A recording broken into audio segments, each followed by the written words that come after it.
Baby Cobra is a very simple setup that puts the upper spine into a tiny back bend.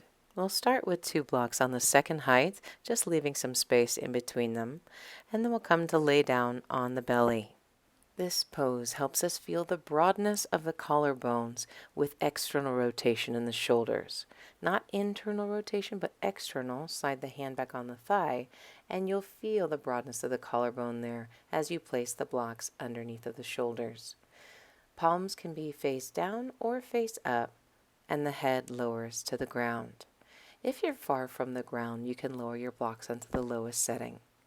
Ensure the legs are extended back behind you with the toes together and the heels slightly apart. To come out of the pose, slide the hands back behind the blocks and then press up onto your hands and knees into a child's pose. Great work!